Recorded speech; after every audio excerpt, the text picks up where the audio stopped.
our applications. So I'm going to turn that kind of over to you so you guys can explain that so everybody understands what they'll be working on there. Is that okay? Yeah, that's Yeah, perfect. absolutely. Kelly, you good? Yep, absolutely. Thanks, Sherry.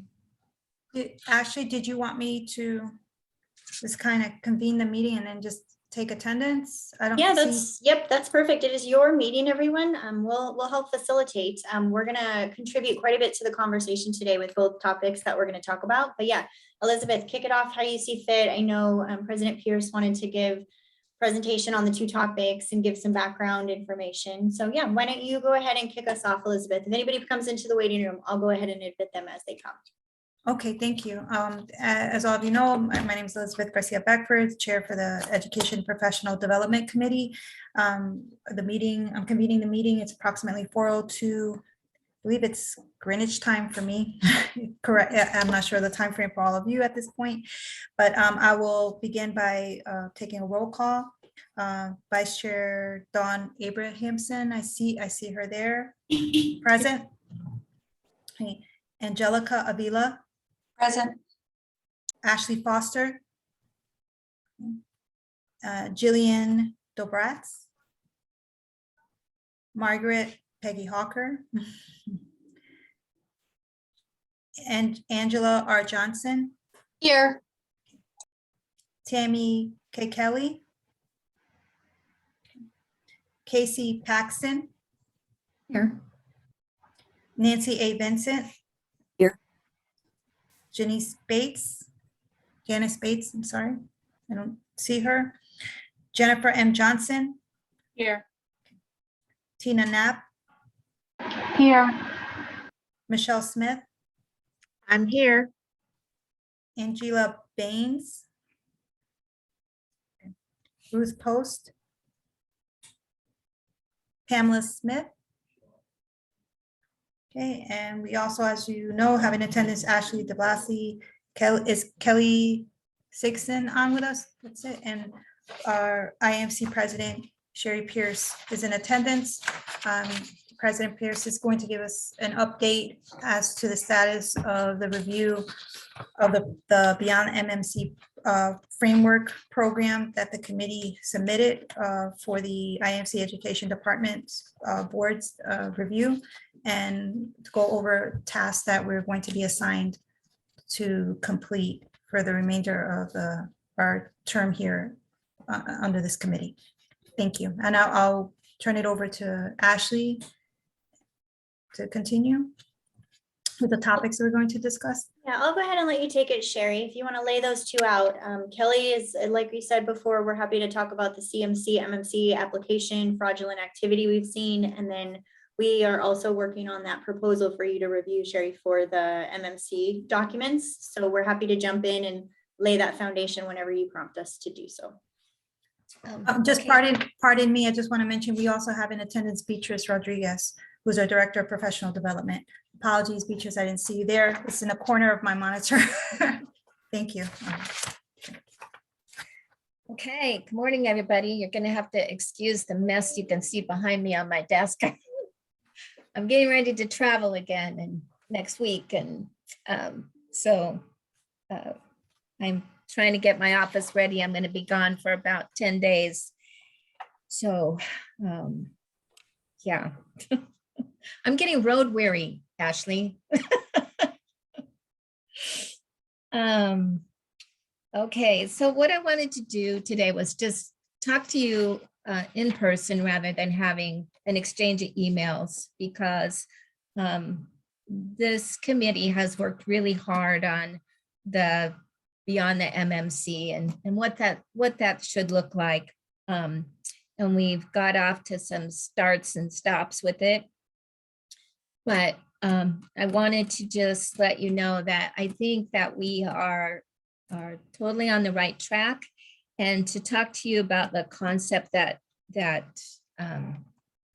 hopefully you will agree with, that we're going to be working on, and to let you know that we're still going to keep this the Education Committee in the loop on this, and as it progresses, we'll come back to you and hold some meetings.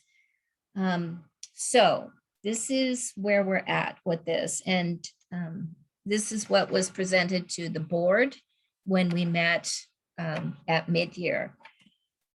So I was a little frustrated when when I received the comments back from the Institute directors, mainly because I felt that they really didn't have a clear understanding of where we were trying to go with this. And again, we were on the road to have this being really muddled and at a standstill. So I called Ashley and B, and we had about an hour and a half discussion about this. And Ashley, the conclusion we came to was the easiest way to do this and the simplest way to do this would be to basically have this be an extension of our MMC designation.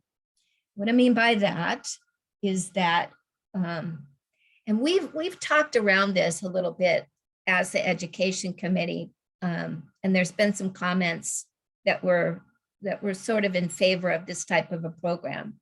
So what we would be looking at is for those clerks who are just would be entering into the MMC program to get that designation, basically they'd be given a choice whether or not they would want to enter into a MMC sustaining program, or whether they would just want to, whether they would be happy with just receiving their MMC designation and staying at that level. So it would be a choice, not a requirement for them at the time that they submitted their application, whether, as I said before, they wanted to enter into this sustaining program. For municipal clerks who already have their MMC, that choice would be given as well, whether they would want to just remain with the MMC or whether they would want to enter into a sustaining program. So if they enter into the sustaining, what we would be, the concept we're looking at is the first level of this would be possibly a 2-year program. What they would be doing is they would be achieving a certain number of points for that sustaining level. And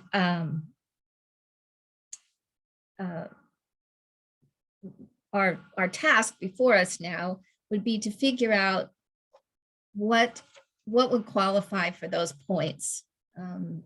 Examples might be a clerk who is takes an does an academy program. If it's a leadership level academy program, that could count for points. If they attend the conference, our conference in person, you could obtain points for that. All of those details are to be worked out with the education, with our education department. And they've been tasked to come up with the criteria for that as to what that point system would look like and what would qualify for these sustaining levels. So if a clerk entered into the program and they could, it would be 2 years and they could achieve like sustaining level 1. Again, they could choose to stay there, or they could enter into possibly a sustaining level 2 program. Again, 2 years for that. And we would be working on what the criteria would look like for that, for those clerks to earn points. This is a higher level of learning, like we discussed before, but these are things that the education department will be working on and coming back to us with as to exactly what that would look like as far as what the curriculum would be for that. So I think that this gets us where we want to be with this. We also talked about the possibility I'm saying this is a possibility. We still have to discuss this. For once a clerk receives their, achieves that sustaining level 1, the possibility exists that maybe we can offer an incentive for that, like a discount on their membership or a discount on the IMC conference. There would be something that we could offer for them for achieving that particular level. That would be a good incentive for the municipalities to have their clerks be in that program. It's a cost-saving measure for them.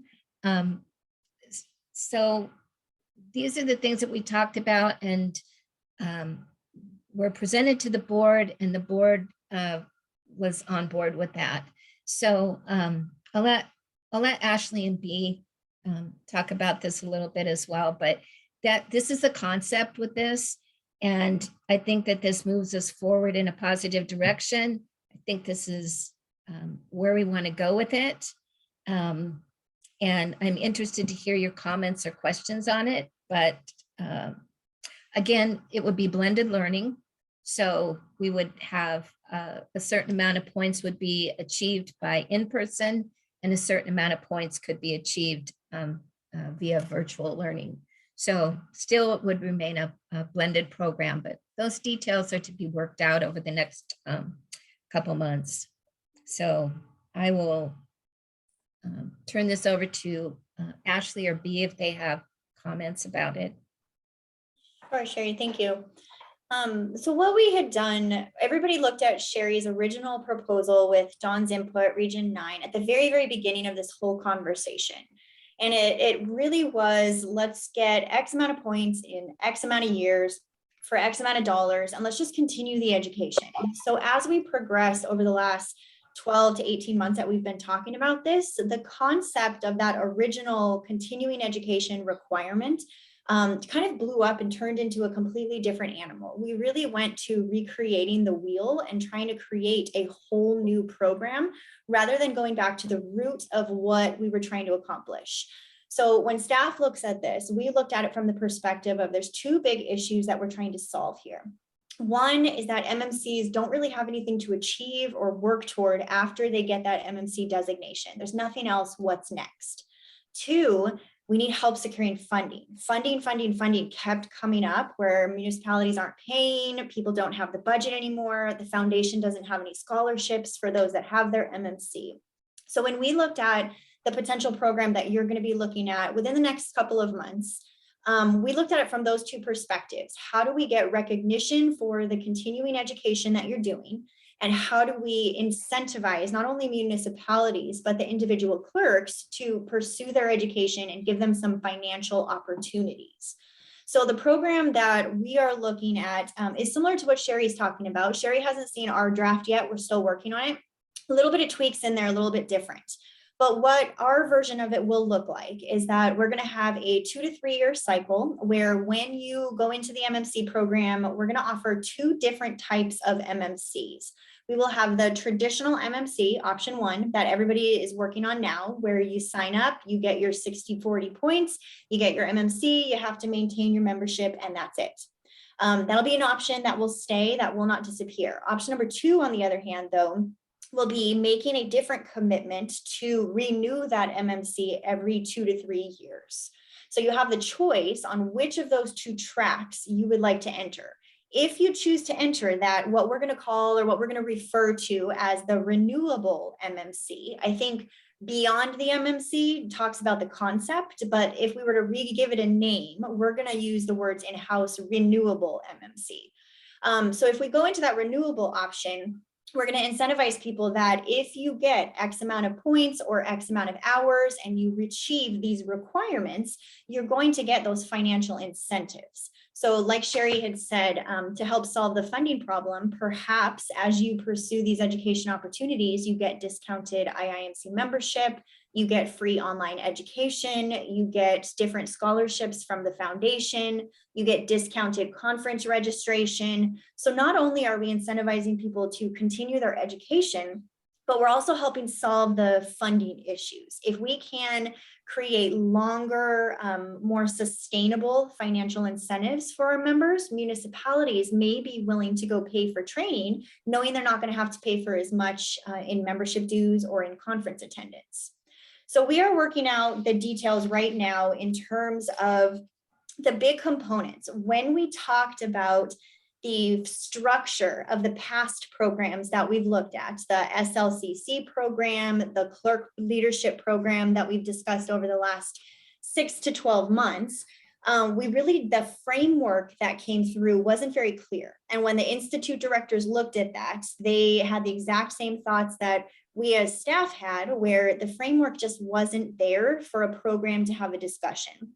So what we're doing right now to avoid some of the back and forth is really flushing out the framework. So what exactly counts? What kind of categories can you earn these credits in? How many years is this cycle? How much does it actually cost, if anything? What can we do to save costs and send things out digitally in terms of badges and credentials and certificates and different levels of accomplishment? So we're fleshing out all of the details right now in terms of how many hours we want to offer, the fees, the cost, where to go, and also if there's a leave of absence that's needed to happen, if somebody changes their mind and doesn't want to commit to the renewable version, just wants to go back to the old version. So right now we're putting together a draft, which we will be working with President Pierce over the next month or so to flesh that out and get her opinion on it, as well as giving us a little bit of time to get all the details down on paper. Once we have a proposal that we think the committee would be ready to see, we will send that out to you. Our anticipated time right now is somewhere at the end of January, beginning of February to get that out to you. But it should give us some time to, full disclosure, get our conference launched. We're in the middle of that process right now. So doing these two things simultaneously. So January and February is what we're aiming for.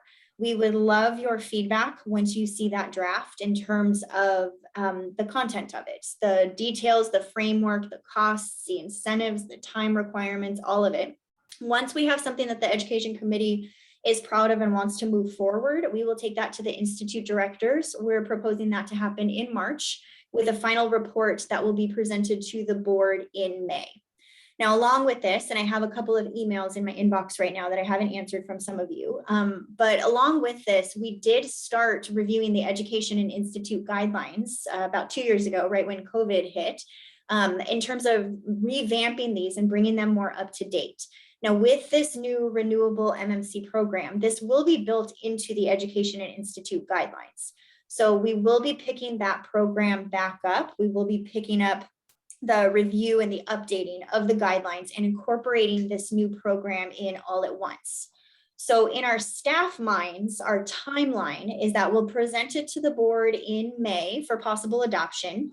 And then we will work over the next 6 to 12 months. So January of 2023 or even June of 2023 to revamp the entire set of institute and education guidelines, as well as build in the renewable MMC. So our plan, because these two things work hand in hand, is to review them simultaneously and launch them simultaneously.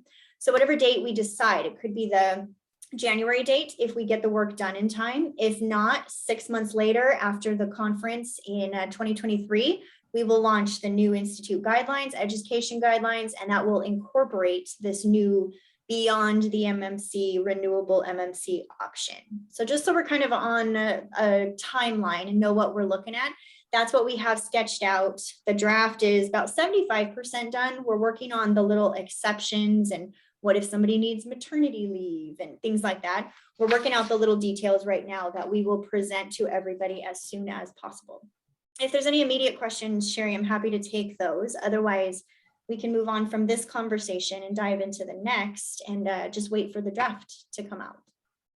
Yeah, and the key word here is it's a sustaining program, and I think that this meets all of the goals that I have with this program and my vision, and so I hope that it also meets with your approval, this road that we're taking. But there any comments, any questions about it? And Don and I have had a offline conversation about this as well. And because Don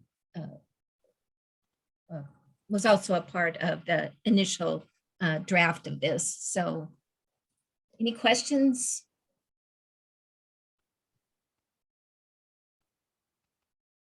No? Yay, No. well, I, that must mean we're on the right track. Sherry, I just have a quick question. I'm kind of a visual person. I'm wondering if we can see, I realize the draft isn't ready for us to review yet, but I'm wondering if we could see maybe just a table or an outline. I followed along the best that I could, but I did have a phone call. I think I have a good understanding, but if there's just something that could be sent out as kind of a recap, that would be great. Yeah, well, we are recording this meeting, Casey, so you can, we'll send the recording out to everybody so you can rewatch this one. The draft and the actual document itself, you guys, it may, honestly, it would really be in our best interest as a group, just to make sure that we have the whole picture painted before we start looking at it. We've done a really good job at working with the content that we've had up until this point, but it's been very pieced together in terms of the content of where we're at with the beyond the MMC. We've been very disconnected and convoluted to where I feel it's really important. And President Pierce, if you disagree, please feel free to let me know and we can direct this conversation otherwise. But I feel like giving us a couple extra weeks to put this together, work it out with Sherry, make sure it meets her standards before we share it with everybody would really make the conversation that we have about the draft much more fruitful and give us a much better direction. But Madam President, if you feel differently, let me know. No, I totally agree. I totally agree. And we're on track and we're moving forward and I am just ecstatic about that. So yeah, so if everyone can just be a little bit patient and we don't want to send out something that's piecemeal. I totally agree with Ashley on that. So so you will be seeing something from Ashley in the education department within the next 2 or 3 weeks. So I'm so happy about the timeline. So, okay, is there any more questions on that topic? Okay, so Kelly is going to Tammy talk to Kelly. the next task. Sherry, Tammy had a question real quick Oh. before we move on. Not a question. I just wanted to say I'm glad that Sherry's happy with the direction. I think we were trying to jump way ahead. At least I was looking at a bigger picture, trying to jump a lot further forward for our clerks. And I'm glad that you're happy with this move into the right direction. And then I'll be excited to see what fusion this may take, in the years to come. And Tammy, when I was having the discussion with the education department, I kept thinking about the comment that you made in a previous meeting about, in a perfect world, they should be tied to the MMC, where a clerk should, once you achieve your MMC, you should be sustaining points in order to keep that. I mean, we sort of had that discussion. And I think that I'm not putting words in your mouth, but I think that has been kind of your feeling all along. And so I think we're traveling along that path. The only difference is that the clerk will make a choice. So they can either, because rather than getting into an argument about whether we're going to take away an existing certification, but the clerk will have a choice. But once they enter into the sustaining program, that's the key word. It's sustaining. You will have to earn points in order to keep that and to keep moving through the program. So I think that we're sort of on the right track of some of the comments that you've previously made about this. Am I right? Yes. And like I said, I'm just glad that you're happy with the direction and that it's achieving the goal that you set for your presidency. Yeah, thank you. And I also, I'm looking forward to the education committee taking a look at what the bones of this is going to look like, as far as. Me too. And I have not seen that as well. So they're working on it. So we'll take a look and hopefully we'll achieve what we set out to do with this, is this being sort of, a higher level of learning, but a sustaining program. So.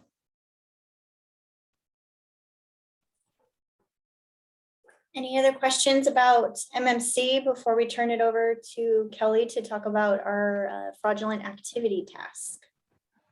I have one. I may have missed it. What happens with existing MMCs? What's the proposal for that? Give us an opportunity to go sustaining or just stay MMC? Exactly. Yeah, there will be an option when everything is announced. There will be an option where you will go complete a form or check a box of some kind that will let you enroll in this new program and pick it up, or you can stay exactly where you're at. If somebody, Tina, chooses to move into that new program and decides later not to, we're working out what would the process be. So yeah, everybody will be given a choice. Everybody will be given a chance to move into that program should they be interested in it. So all of you that hold your MMC or are working on it will be given the same opportunity as new ones as well. Tina, I muted you just for the background. I know, so I'm sorry. Of course, you know how it goes. The gardeners show up right when course. this goes down. And I swear on my block, there's a gardener here every day. So it's a daily thing. So like if I changed agencies, would I have the opportunity to go sustaining at any time, or is it a one-time you get an option to opt in? Perhaps you haven't gotten into that detail of various scenarios. Yeah, those are part of the details that we're working out. The framework is pretty simple, X amount of hours in X amount of years for X amount of dollars, or what that may be. So these are the weird scenarios that we were referring to. What if this happens? All of the what ifs. So yeah, that is something that we'll have to determine, because right now we're looking at a single application period where everybody that is involved in this program will be on the same cycle, and applications are only accepted October to December. So the details of how this is all going to work internally and externally are all being fleshed out. So when you can enroll and the time frames, the timelines for all the different scenarios, those are being worked out right now. Okay, thank you. Any other questions? Okay. Sherry, is it okay if I pitch it over to Kelly to dive into topic number 2? Yes, task Okay. number 2. Go ahead, Kelly. Thank you.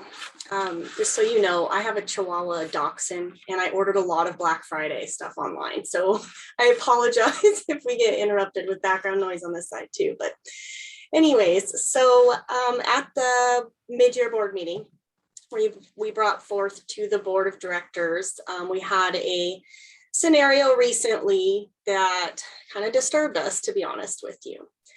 In the past, we've had instances where somebody will call IIMC headquarters, ask to speak with our department, and give us a little bit of a heads up that somebody in the certification process submitting applications is going to be sending something fraudulent. So we're always aware that those things can happen, but to be honest with you, it usually doesn't, simply because maybe somebody's getting cold feet. Sometimes it just doesn't get turned in. So we have a very in-depth process when we're researching and verifying paperwork.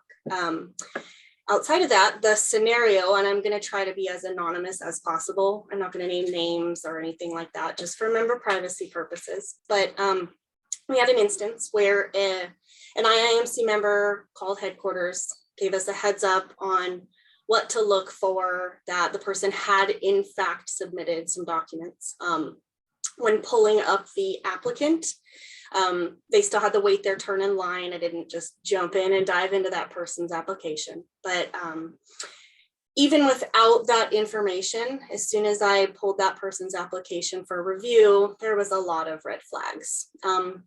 Missing signatures, as an example.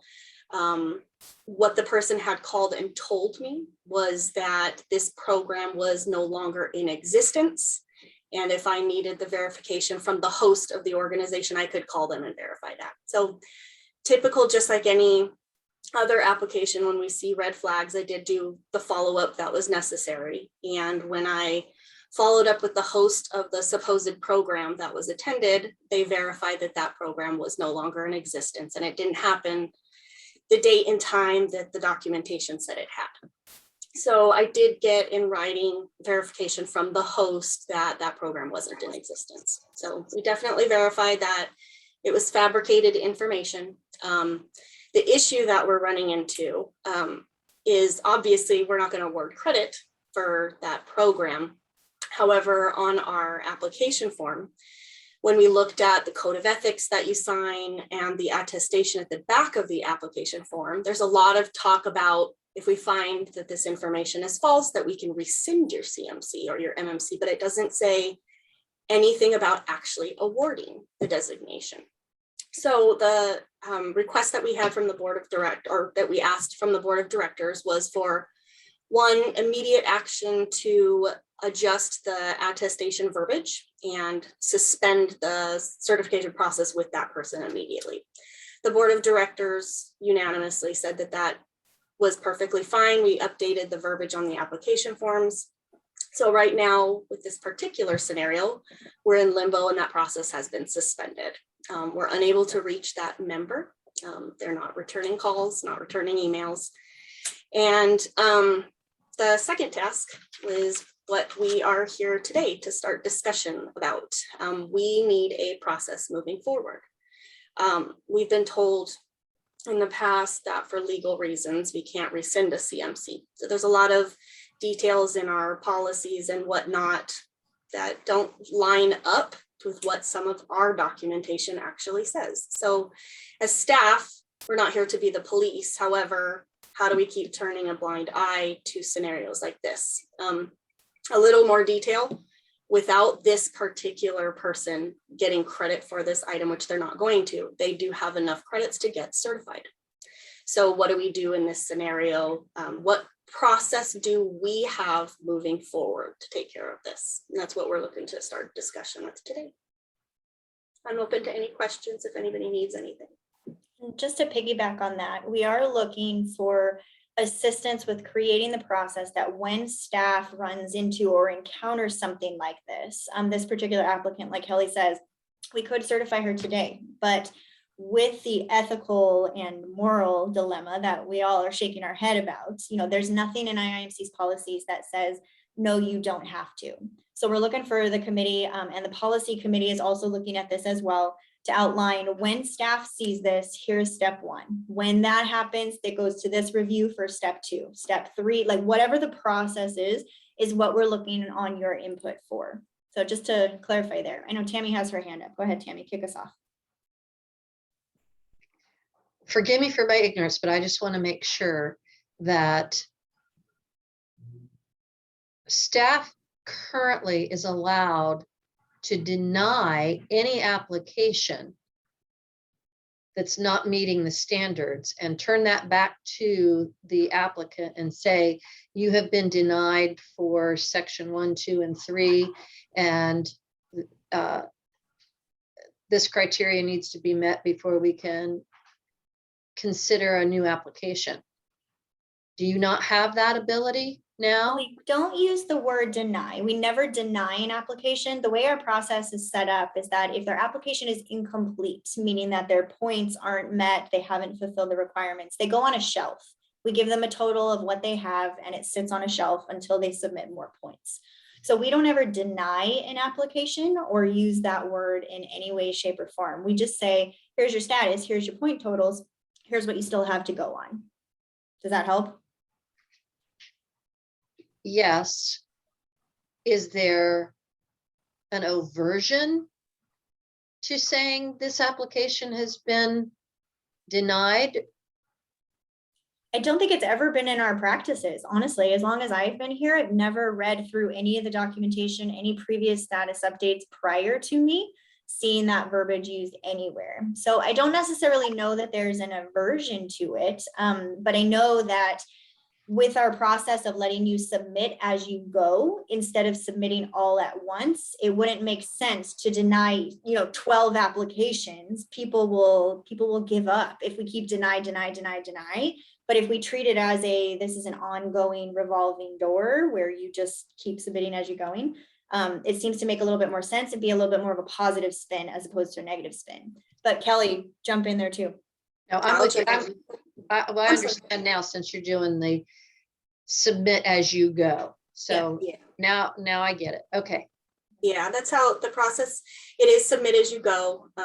To kind of piggyback on what I think you might be asking too, Tammy, is we don't deny the whole application and say, no, you can't have your CMC, but certain classes, if things don't qualify per our guidelines, those are turned down. They are given an explanation of why they can't have credit for something, or if we just simply need more information on something, we do the back and forth and request more documentation. We make appointments with the members and Right. things of that nature. I'm getting, I understand now. I was just initially trying to help staff move those things off your desk and put the onus back on the clerk, but Yeah.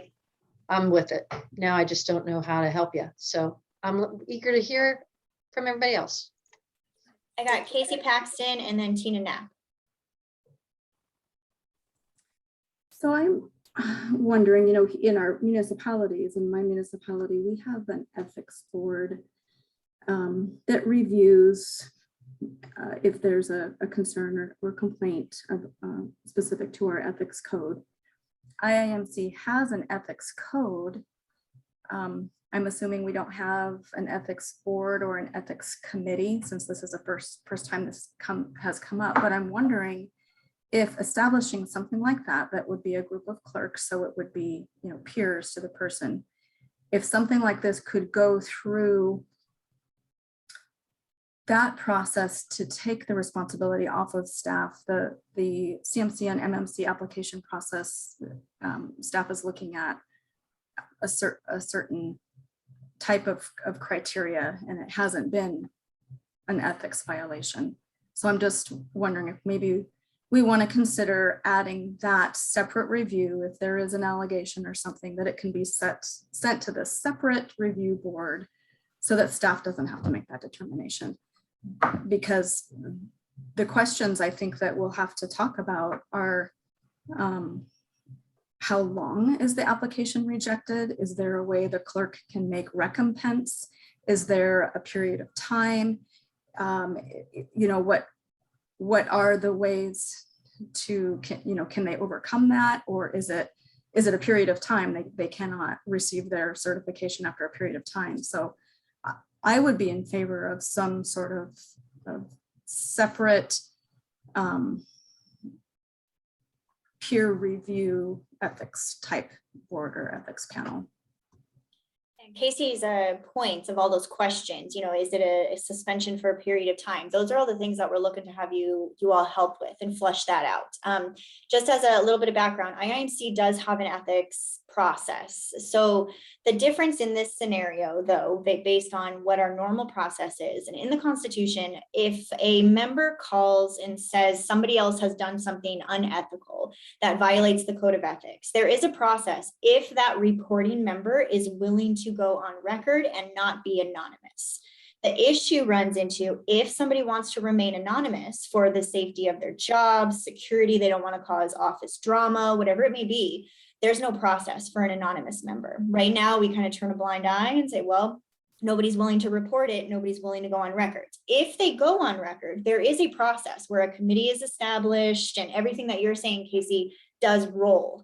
The problem is when it's anonymous, there's nothing. So in the event that staff is the one that pulls it, or an institute director is the one that flags it, there's no process for staff to follow. There's no process for an institute director to follow. Everything is very, if an IIMC member sees this, wants to not be anonymous, here's what we do.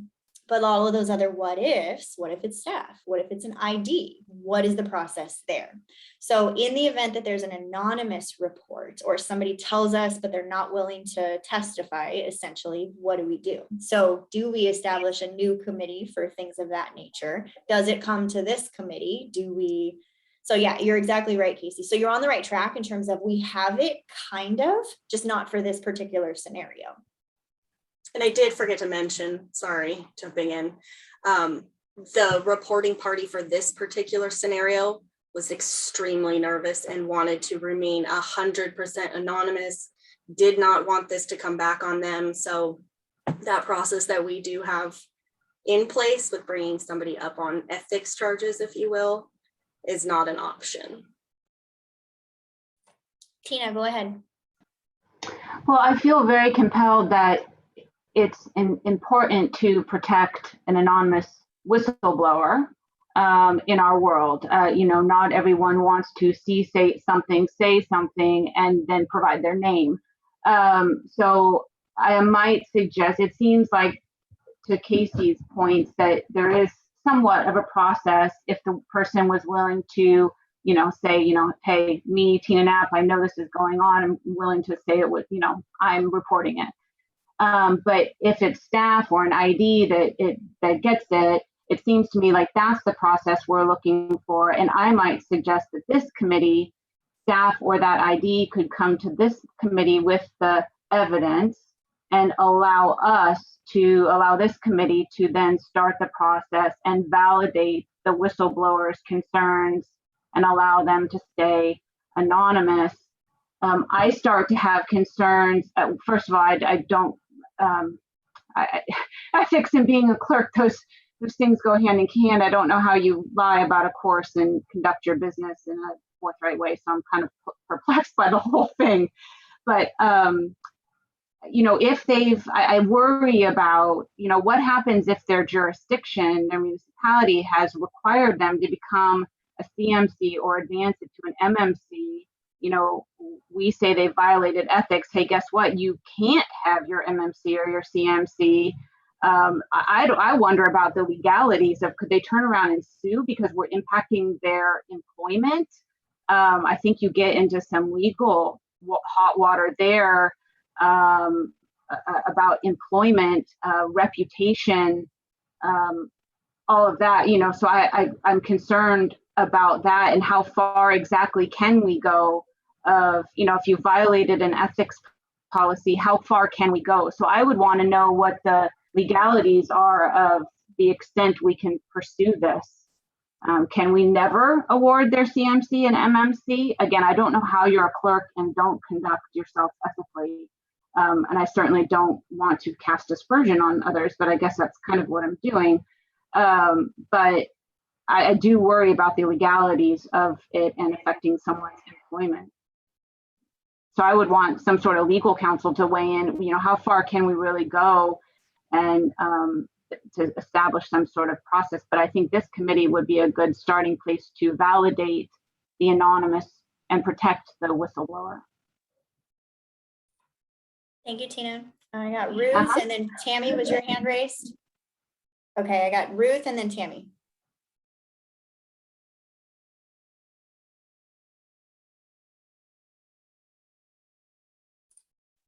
Ruth, you're muted. Thanks, Ashley. Two thoughts. Number one, I believe you said at the outset that the policy committee is also reviewing this issue. And remind me, were they addressing the anonymity aspect of the of this issue, and whether that ethics violation policy needed any tweaking to address protecting the anonymous nature of something like this? To be completely honest with you, from what I understand, they are looking at it the exact same way that you are looking at it. Here's the Oh, scenario, here's what we came up with, let's come up with a process. I don't necessarily know for sure, and Sherry, maybe you can jump in here if you recall from the board meeting, that they're being given that ethics process to revise and include. I don't necessarily know that that's what they're doing. From what I understand, they're looking at it the exact same way you are, but I can get clarification from our executive director if we need to on what specifically they're doing. Sherry, do you remember if they're being given anything different? No, I don't think they're giving anything different. I think the reason that they were included is because they obviously will be drafting the policy itself, because that's their task. I think the education committee is looking at, I mean, this is an education issue as far as, you know, do we suspend the application? Do we, if we do, for how long? Or are they just, is the recommendation that because there is a proven ethics violation associated with this, does that then, is it going to be the recommendation that they be disqualified from receiving certification? So those are the things we're looking at. I do want to add that I think it would be a simple fix in order to add to our ethics process that if a staff member or an ID has verified that the ethics violation, as Kelly has done, she's done her due diligence in that, that they be included as a valid submission to the ethics committee.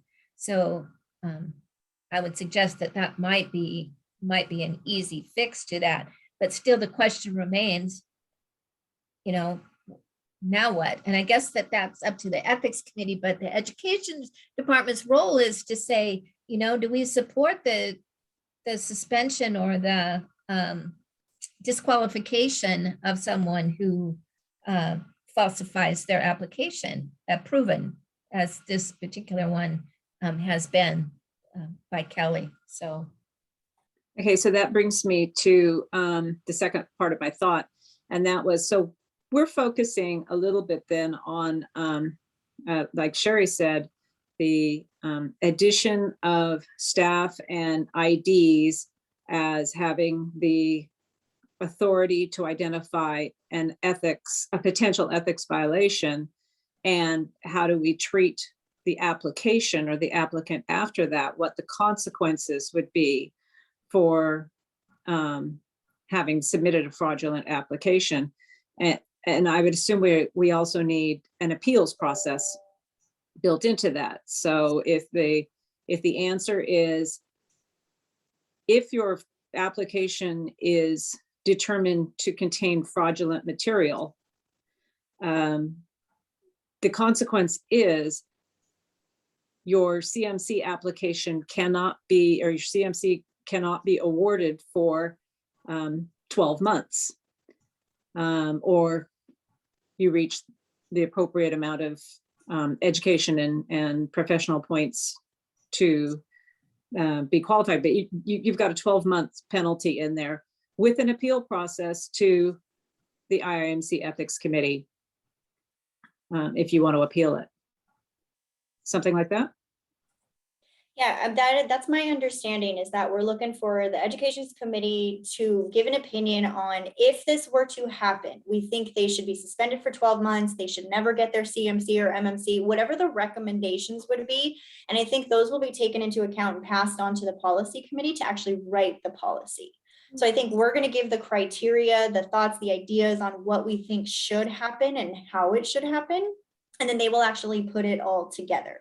So from the education perspective, should they be penalized for 12 months? Should they have to go before a board? Whatever it may be, we flush out the process and then they put it into policy and writing. I had Tammy, Jennifer, and Casey. Just as a quick FYI, I have to pop off for another meeting at 2 o'clock. So Kelly is going to take over co-hosting duties here from here on out, okay?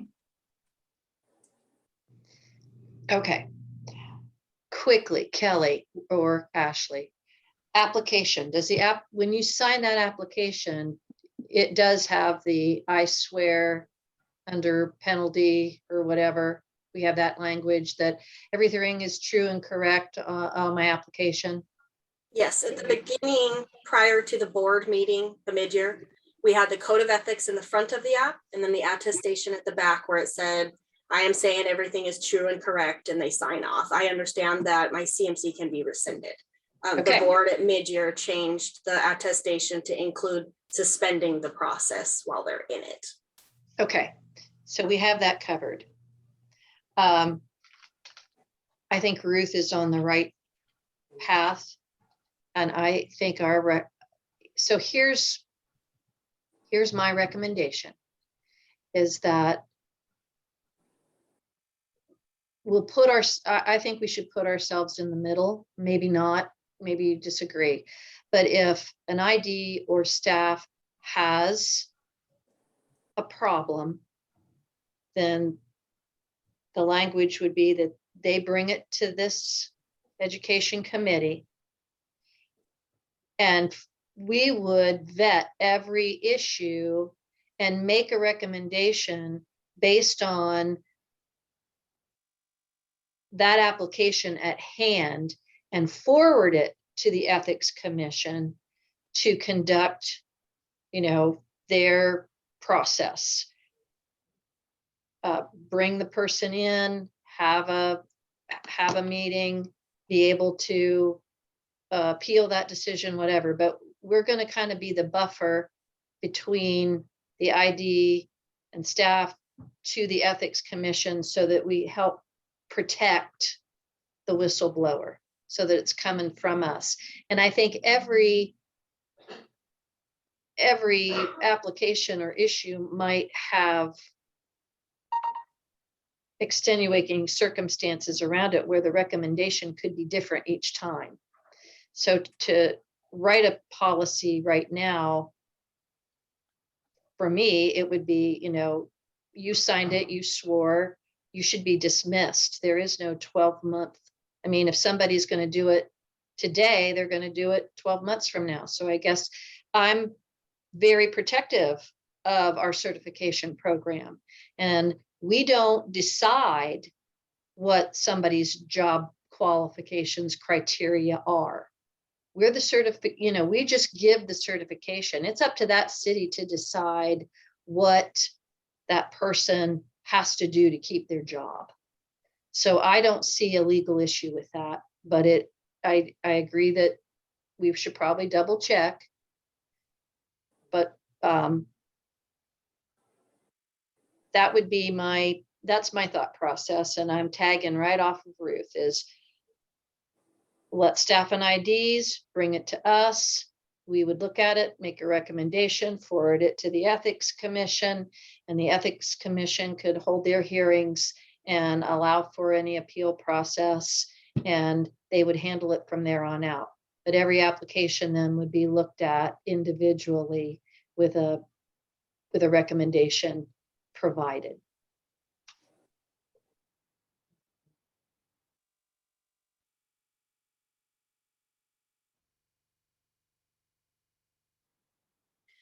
Just a thought I wanted to add going forward.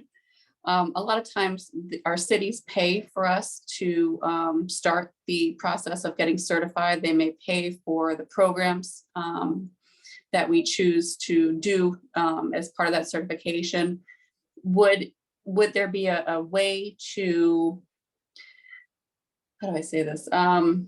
If someone is bold enough to submit fraudulent information, and let's say they have to wait 12 months or whatnot to resubmit again, and they do, there's nothing really there catching them. Is there any way to send, I don't want to say like a letter or notification to the municipality that most likely is probably paying for the certification status that this has been done? And it kind of, I don't want to say it's almost like threatening, but it's like, if you do this and you're caught doing this, this is what could happen. Because I think that would lessen the fraudulent activities happening.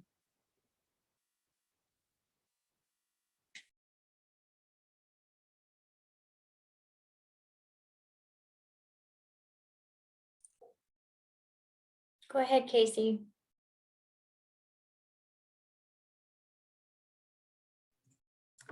Thanks. I appreciate and agree with the comments so far. I still think my preference would be to, if the policy for that ethics commission could be amended for these things just to be handled by the ethics commission. The other thing I was thinking about is a statute of limitations on the violation. With our ethics code, there is a statute of limitations 1 year. So if someone is submitting something and it's not identified until, maybe 3 years after the incident occurred, would that be handled differently? I think that's something we would think about. Would that be handled differently than if it's a fresh violation that just happened a month ago? Or is it the fact that it's being submitted?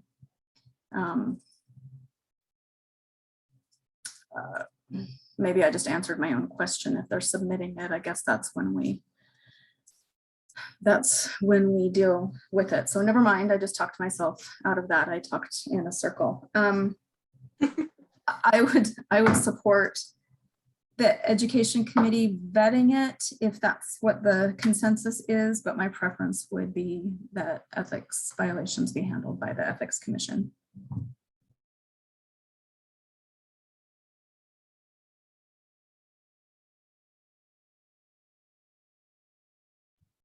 I agree with Jennifer about sending something to the municipality, because if someone's gonna submit something fraudulently to IIMC, I could see them just telling their city or their municipality that, they obtained the certificate that the organization may have ultimately decided to deny and not award. So, if someone's going to commit fraud at one level, I suspect they would do so at all levels. So I like that idea of incorporating the municipality. And to Casey's point too, I like the ethics commission taking point on this, but I can't remember who said it. Maybe it was Tammy or Ruth. But the education committee could act if the whistleblower wants to remain anonymous. We could become the validating name, if you will, of the case to move to the ethics committee, if that step is even necessary. Yeah, I think the reason that it was important for us to come to you immediately in this specific instance is because, like Kelly mentioned, but for the fact that she discovered this little fraudulent activity, this person could actually be certified at the moment in time. And that's a problem, for us, because without us having that knowledge, with the language that's on the attestation, we would have had to award the designation.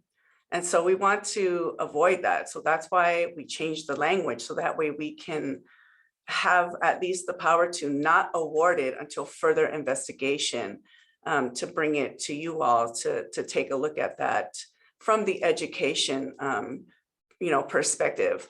But I'm also thinking on the front end, if we're taking things to the policy committee, maybe some things to consider, Madam President, is when, people, when they become members, maybe there's something on the front end that we could give them along with their code of ethics and all these things, that because we already know that we're giving them this and they're signing it. And this individual broke the threshold, right, and violated, was completely comfortable with violating that. That's very unfortunate. And we hope that is, this is the exception and not the rule.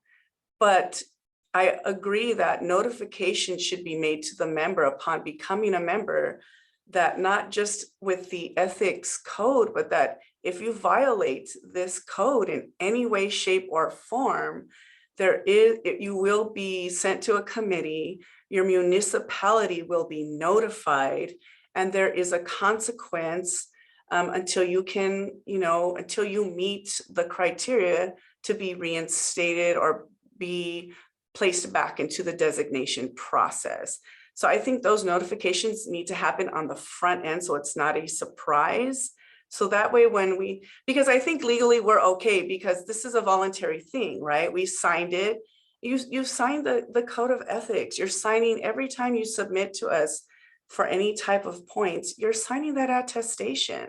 So it's not a surprise. It's not unknown to you that you are ethically bound to your service and duty to your municipality and to your community.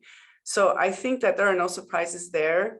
So I think we're okay, but I like the notification piece. I think that we should do that and maybe consider that on the front end. And I know I'm not a piece of that, but I think that's something to consider so that they know full well upon coming in. Or do we need to do, Madam President, just a full out, blast, a message from you that, be advised that, this is our duty and responsibility, and you all take this very serious. You're very protective of your designations and the ethics that are included with that. And that should there be any violations, that there are going to be some very serious consequences, because it's it's putting a black mark on everybody else's hard work. So I think that we need to make that very clear on the front end.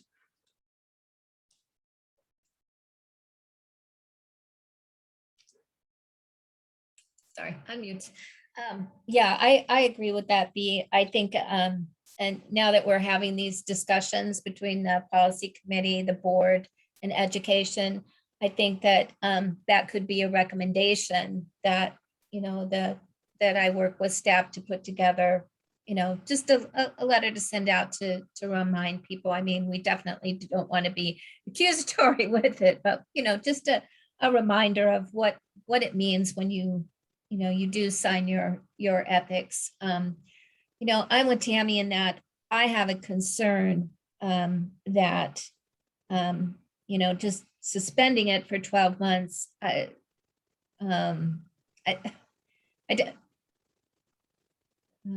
just have a concern in that if someone, first of all, as B pointed out, you sign your ethics when you become a member of IIMC, you sign that.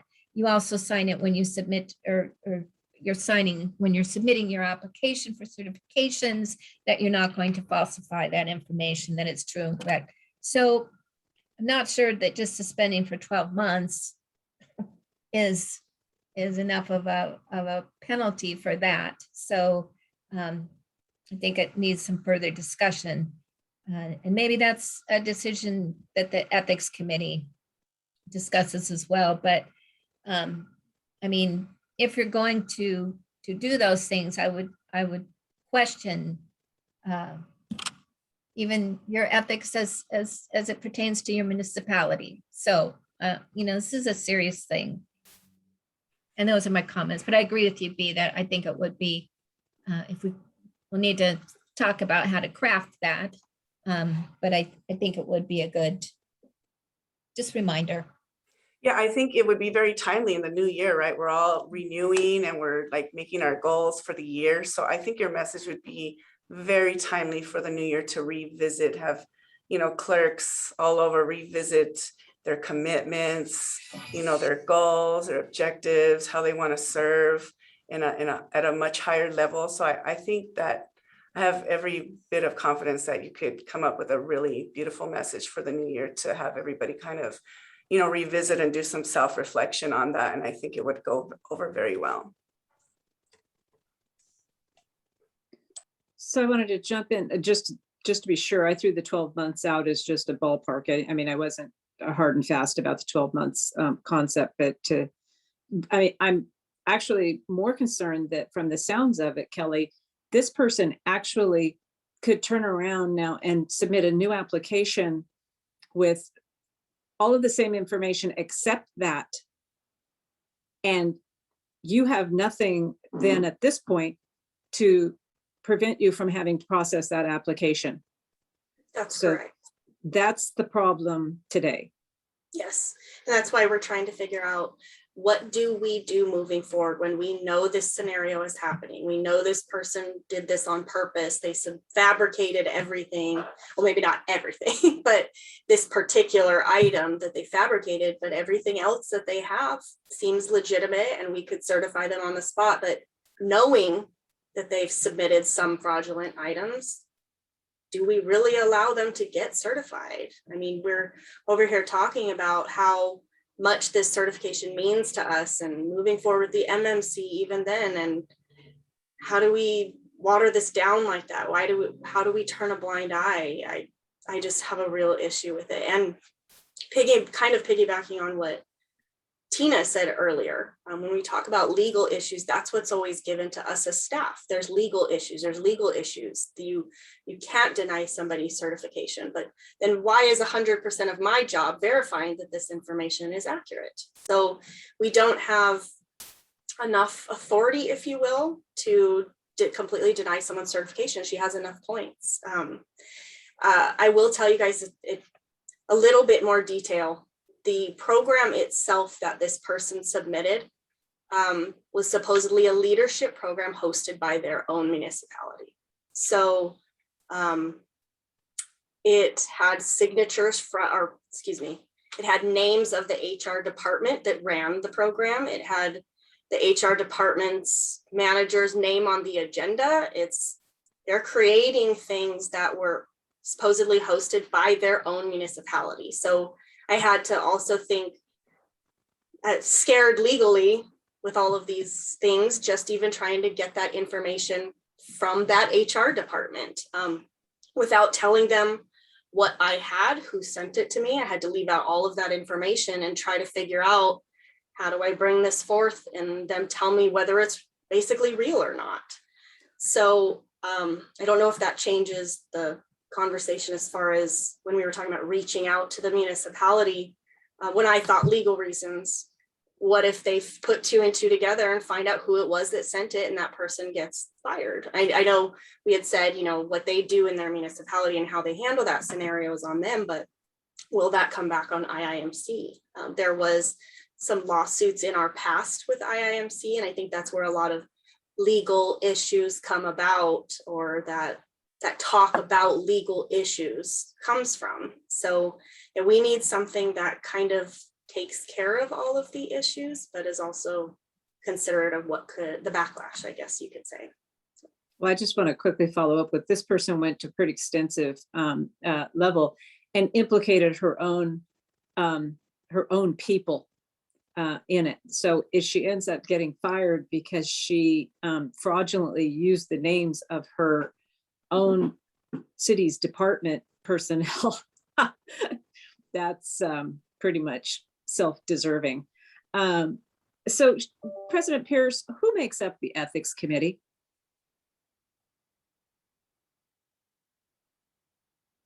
You're muted, Sherry. We can't hear you. I'm sorry. I don't know the answer to that question, Ruth. I need to look up the policy on the ethics committee. I don't have the answer to the question. Ashley might, but she's not on the call. And you don't know, do you, Kelly? Can give you some background on that. Do you know That was the okay. first question I asked was, Okay. do we have a committee? And so the background that I got was that we used to at some point have an ethics committee, but because of the legalities of that, and because that there would be some presumption that all kinds of horrible activity is going on with our clerks, and that's why we need a ethics committee to regulate us, sent a different message that IIMC did not and does not want to send. So that committee has been dissolved since. So we currently do not have an ethics committee, and it's for that reason. So again, I'm sure anybody who can push and speak, I don't know if it's a decision that the board needs to make, but I would just say that I'm not sure why, we don't have one, and how that is a reflection on us as an organization or our clerks in any way. It's just a little body like the rest of our committees that it's a self-regulation tool, because we want to make sure that we are upholding our ethics at the highest level. So I personally don't see anything wrong with that, but that was just the history that I got or that we got. And so that's where it sits. So I would be glad to, I'll have a conversation with Chris, and then I can send out to the committee an update on that. That'd be So good. I'll contact Chris later this afternoon and send that out to you so that you have it. But I agree with B that I would think that we should have a ethics committee in place, and great if we never use it, but we should still have at least a process for appointing an ethics committee or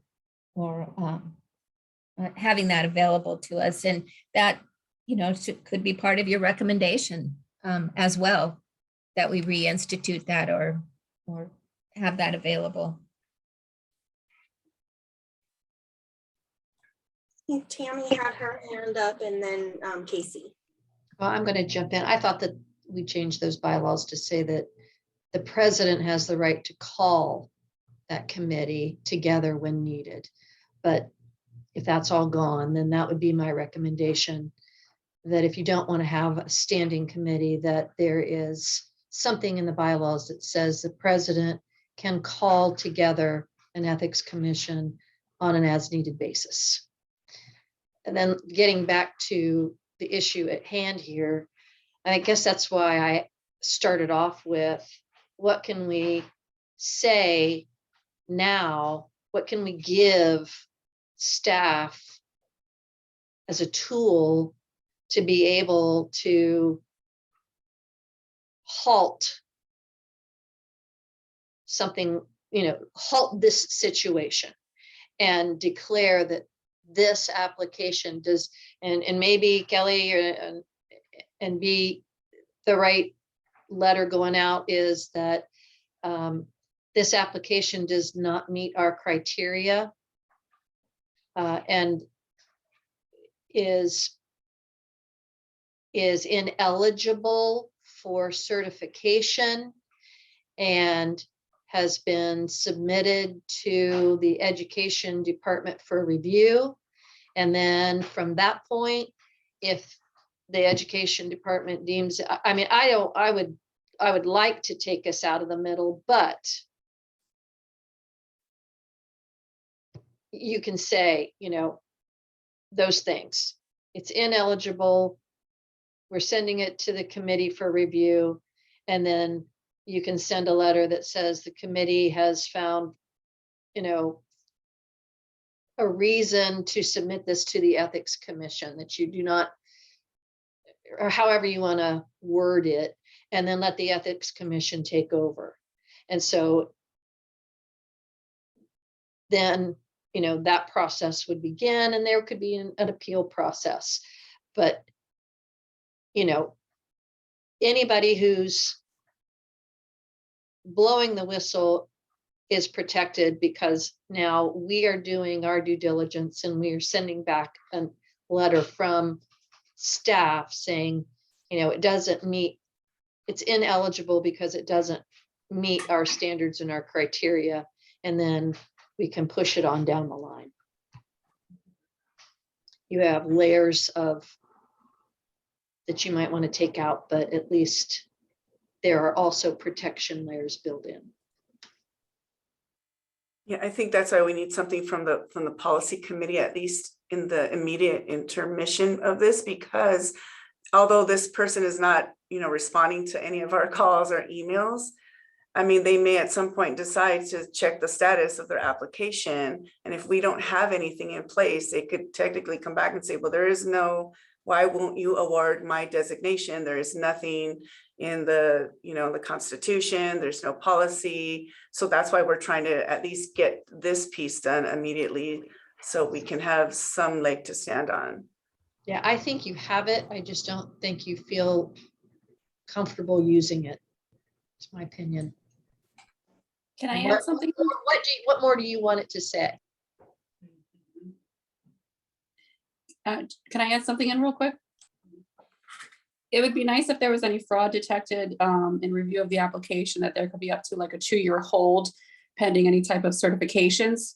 If someone is quick to want to get certified, it gives time to actually verify that the information is incorrect and kind of puts a pause on things.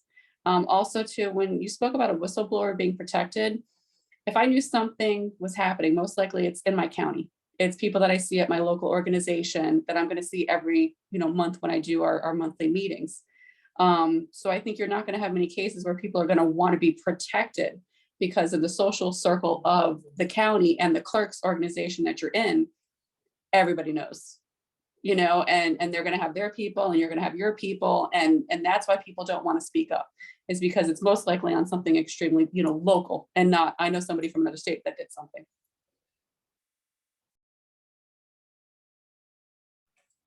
So I think that we probably have enough from the education committee to provide your sentiments to the policy committee.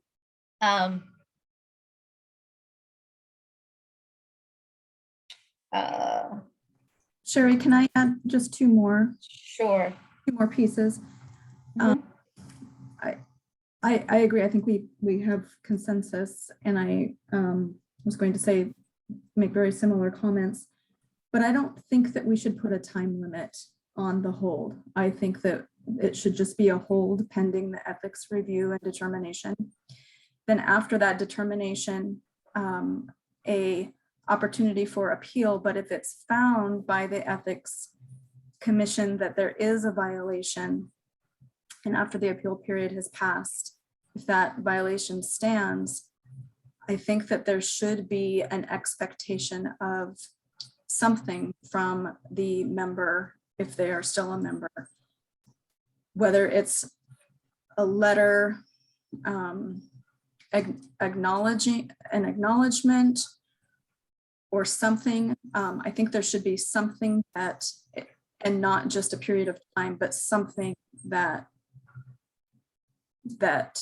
triggers the point where they're eligible then for the certification. There has to be some acknowledgement of it. If it goes through the whole process, it's a valid process to be reviewed. Otherwise, if they appeal, they never,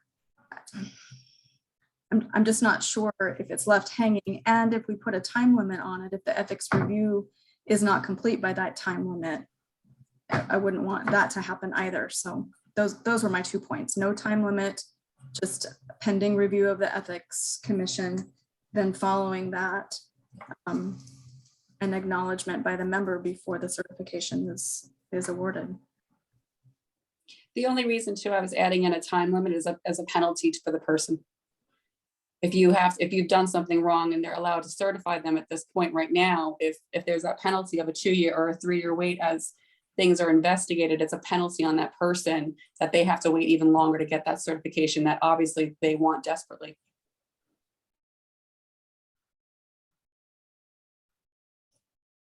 So I will speak with Chris about the ethics committee, and I will send that information to Elizabeth and ask her to send that out to the committee, so everybody has an update on where we are with this ethics committee. So you have that information. I'll also